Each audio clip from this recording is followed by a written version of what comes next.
నా పేరు పాటిల్ జోష్న. నేను ఆదిలాబాద్ డిస్ట్రిక్ట్ నుంచి వచ్చాను. ఏం పోస్ట్ వచ్చింది మీకు? నేను గ్రూప్ 1లో ఎంపీడీఓగా సెలెక్ట్ అయ్యాను. ఎన్ని రోజుల నుంచి అంటే ఎన్ని సంవత్సరాల నుంచి వెయిట్ చేస్తున్నారు? నాది గ్రాడ్యుయేషన్ 2021లో అయిపోయిందండి. నేను అప్పటి నుంచి ప్రిపరేషన్ స్టార్ట్ చేశాను. యూపీఎస్సీ అటెంప్ట్స్ ఇచ్చాను అండ్ గ్రూప్ 1లో సెలెక్ట్ అయ్యానండి. ఎలా ఉండేది మీ ప్రిపరేషన్? ప్రిపరేషన్ అంటే చాలా కష్టపడే వాళ్ళమండి. చాలా అంటే మా డాడీ బ్యాక్గ్రౌండ్ కూడా చాలా పూర్ ఫ్యామిలీ.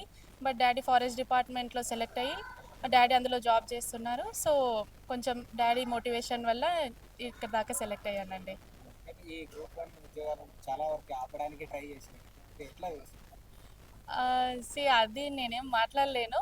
బట్ మేమందరం హార్డ్ వర్క్ చేసి we're deserving and we're deserving. So అందుకే మేము ఈరోజు ఇక్కడ అపాయింట్మెంట్ ఆర్డర్స్ తీసుకుంటున్నాము. ఈ ఈ గ్రూప్ 1 ఉద్యోగాలు వర్క్ క్యాండిడేట్లకి ఇస్తున్న అంటే ఆ ప్రయత్నం రేవంత్ రెడ్డి గారి ప్రయత్నం ఎట్లా అనిపిస్తాం? అది చాలా కమెండబుల్ అండి. లైక్ సీఎం గారు is like doing commendable job. Like చాలా ప్రెస్టీజియస్ ఇష్యూ అండ్ చాలా కష్టపడి జెన్యూన్ క్యాండిడేట్స్ కాబట్టి ఇంత పుష్ చేసి తీసుకొని వచ్చారని అనుకుంటున్నానండి. Thank you so much. Thank you. Nalgonda జిల్లా చింతపల్లి మండలం గడియ గౌరవం గ్రామం. ఏ పోస్ట్ వచ్చింది? ఎంపీడీఓ పోస్ట్ వచ్చింది మా పాపకు. అంటే ఎన్ని సంవత్సరాల నుంచి వేస్ట్ చేస్తున్నారు ఆ పోస్ట్ కూడా?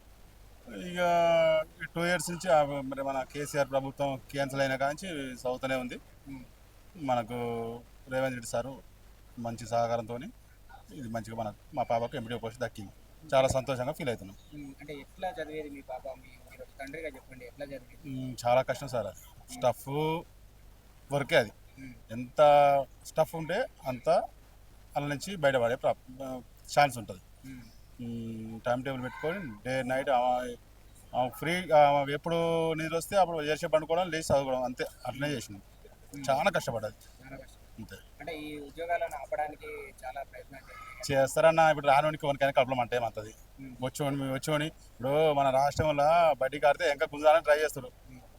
ఆ విషయానికి ఈ రాని వాళ్ళే చాలా మంది ఆయన హిందీ అంటాడు, ఆయన జయరాజ్ అంటే ఆయన మాకు ఆయన ఫిలిమ్సే పాస్ కాలేదు. ఇంటర్ గెలవడు రచ్చ గెలుస్తాడు కరెక్ట్ కాదు కదనే.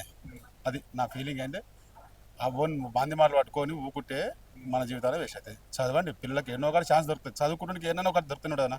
ఇదే అని కాదు. నా బిడ్డ 4 రాస్తే 4 క్వాలిఫై అయింది. గ్రూప్లో 4 రాస్తే 4 క్వాలిఫై అయింది. ప్రజెంట్గా జూనియర్ అసిస్టెంట్ చేస్తుంది ట్రైబల్ వెల్ఫేర్లో. మాకు ఇది వచ్చింది, ఎంపీడీఓ వచ్చింది. అయితే ఏదైతే ఈ ఉద్యోగాలకు సంబంధించి రేవంత్ రెడ్డి గారి ప్రయత్నం ఫలించింది, ఆ ప్రయత్నాన్ని ఎట్లా చూస్తారు?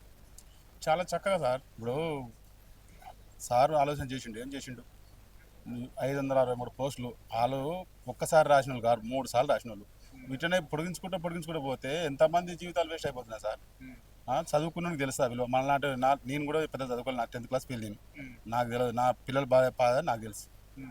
అందుకనే రేవంత్ రెడ్డి సారు ఈ చదువుకున్న పిల్లలకు న్యాయం చేసిండు. ఈ రకంగా చేసుకుంటూ తక్షణమే మళ్ళీ ఉన్న పోస్టులు కూడా కొన్ని అప్పుడప్పుడు అన్ని కాకుండా ఒకసారి కాకుండా కొన్ని అన్నా వాళ్ళకు నోటిఫికేషన్ వేస్తే కొంచెం ముందు చదువుకునే పిల్లలకు మంచి ఛాన్స్ ఇచ్చినాడు అవుతారు సార్. ఇంకా Subscribe us and press the bell icon for more interesting updates.